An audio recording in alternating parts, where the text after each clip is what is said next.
नमस्ते साथियों। अभी हम देखेंगे हिंदी व्याकरण से संबंधित कुछ महत्वपूर्ण विषयों को जो आगामी परीक्षा में पूछे जाने की संभावना है। तो आइए देखते हैं हिंदी व्याकरण लेखन संबंधी कुछ जो महत्वपूर्ण तथ्य उसको देखते हैं। तो हिंदी व्याकरण का सबसे जो पुराना ग्रंथ है वह बनारस के दामोदर पंडित द्वारा द्विभाषिक ग्रंथ जो उनका है उक्ति व्यक्ति प्रकरण सिद्ध होता है। तो यह हिंदी व्याकरण का सबसे पुराना ग्रंथ माना जाता है, उक्ति व्यक्ति प्रकरण। और इसके जो रचयिता है वो दामोदर पंडित हैं। और ये कब का है? तो ये 12वीं शताब्दी का है। और यह हिंदी का क्रमिक विकास इसी समय से प्रारंभ हुआ माना भी जाता है। यह ग्रंथ हिंदी की पुरानी कौशली या अवधि बोली जो है बोलने वालों के लिए संस्कृत सिखाने वालों का एक मैनुअल है, जिसमें पुरानी अवधि के व्याकरणिक रूपों के समानांतर संस्कृत रूपों के साथ पुरानी कौशली एवं संस्कृत दोनों में उदाहरणात्मक जो है वाक्य दिए गए हैं। तो ये किसके बारे में बात किया गया? उक्ति व्यक्ति प्रकरण, जो कि संस्कृत भाषा में भी लिखा गया है। तो ये जो इसके जो तथ्य हैं बहुत ही महत्वपूर्ण है, ऐसे प्रश्न पूछे जाने की संभावना बनती है। चलिए आगे देखते हैं। तो हिंदी का जो प्रथम व्याकरण है उसको लिखने वाले विद्वान कौन है? तो जोहन जेशुआ केटलर हैं। और ये डच यानी पुर्तगाल ईस्ट इंडिया कंपनी के राजदूत बनकर भारत आए थे। कौन? तो जोहन जेशुआ केटलर। और जो इन्होंने अपने देशवासियों को भारत में हिंदी का समान ज्ञान कराने के लिए व्याकरण की पुस्तक हिंदुस्तानी ग्रामर लिखी थी। कौन सी पुस्तक लिखी? तो हिंदुस्तानी ग्रामर नामक पुस्तक लिखी, जो सन 1715 ईस्वी के आसपास प्रकाशित हुई थी, हिंदुस्तानी ग्रामर। और इस भाषा की रचना किस भाषा में हुई? तो डच भाषा में हुई थी। ये भी जो है तथ्य इम्पोर्टेंट है। आगे देखते हैं। सन 1943 में पंडित किशोरीदास वाजपेयी का ब्रज भाषा व्याकरण प्रकाशित हुआ। तो ब्रज भाषा व्याकरण किसका है? किशोरीदास वाजपेयी का है। कब प्रकाशित हुआ? तो 1943 में। और इसी के साथ व्याकरण लेखन में नई चेतना का संचार भी हुआ। इसके बाद वाजपेयी जी की जो है अच्छी हिंदी का नमूना जो है 1948 में, और ब्रज भाषा का प्रथम व्याकरण 1949 में, और हिंदी निरुक्त जो है 1949 में, और हिंदी शब्दानुशासन 1958 में प्रकाशित हुई। तो ये सभी जो इनकी रचनाएं ग्रंथ हैं ये किशोरीदास वाजपेयी का है, और इसका प्रकाशन वर्ष भी दिया है। तो ऐसे प्रश्न पूछे जाते हैं। आगे देखते हैं। तो वाजपेयी जी को हिंदी का प्रथम क्या कहते हैं? वैज्ञानिक भी कहते हैं, और हिंदी का पाणिनि भी कहा जाता है। तो ये भी तथ्य महत्वपूर्ण बनता है कि वाजपेयी को और किन किन नाम से जानते हैं? तो प्रथम वैज्ञानिक कहा जाता है, हिंदी का प्रथम वैज्ञानिक, और हिंदी का पाणिनि भी कहा जाता है। तो किशोरीदास वाजपेयी से ये इम्पोर्टेंट जो है फैक्ट बनने वाले हैं। आगे देखते हैं। आगे हम कुछ देखेंगे अलंकार सिद्धांत के बारे में, जो कि बहुत ही महत्वपूर्ण होगा। हिंदी के जो पहले अलंकारवादी आचार्य हैं वो केशव दास जी हैं। भामा जो है अलंकार संप्रदाय के प्रवर्तक है। ये तथ्य इम्पोर्टेंट है कि अलंकार संप्रदाय के प्रवर्तक कौन है? तो भामा है। और इन्होंने सबसे पहले अलंकारों को क्या कहा है? तो काव्य की आत्मा घोषित किया था।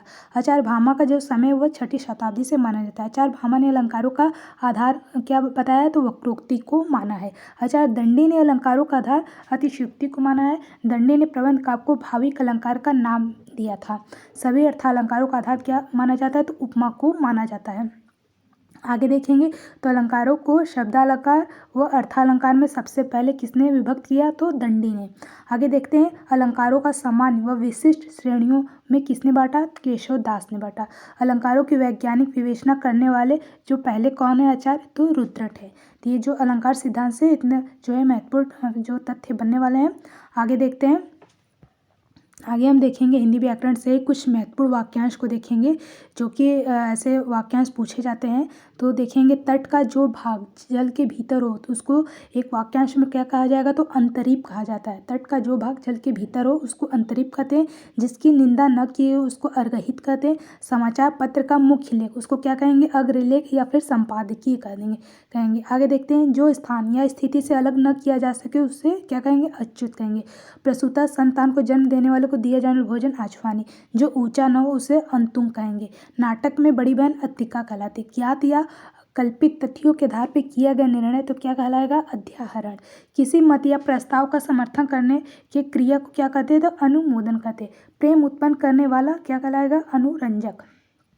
आगे देखेंगे। जो जानवर किसी की देख रेख में न रहा हो तो उसको अनेर कहते हैं। जो भोजन रोगी के लिए निषिद्ध उसको अपथ्य कहते हैं। जो दोहराया न गया हो तो उसको अनावर्त कहते हैं।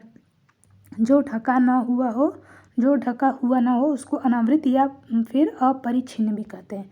चलिए आगे देख लेते हैं। आगे देखेंगे अनेकार्थी शब्दों कुछ देखेंगे। तो लेखा आदि परीक्षण करने वाले को व्यक्ति क्या कहते हैं? अंकेक्षक। जो धरती फोड़कर जन्मता है उसको उद्भिज। तीन प्रहरों वाली रात यानी 3 प्रहरों वाली रात को क्या कहेंगे? त्रियामा। तिनकों से बना घर उटज कहलाता है। नीत पर विजय प्राप्त करने वाला गुड़ाकेश और प्राणों पर संकट लाने वाला व्यक्ति संघातिक। बहुत चंचल, दुष्ट और अपनी प्रशंसा करने वाला नायक क्या कहलाता है? तो धीरोद्धत कहलाता है। दुख, भय आदि के कारण उत्पन्न ध्वनि को काकू कहते हैं। तो चलिए आगे देखते हैं, ये भी है वाक्यांश के लिए। तो जो बार बार ना आए उसको अनावर्तक कहते हैं। जो सोया न हो उसको अनिद्रित। जिसकी नकल की गई उसको अनुकृत। बातों का स्मरण करने की क्रिया को अनुबोधन।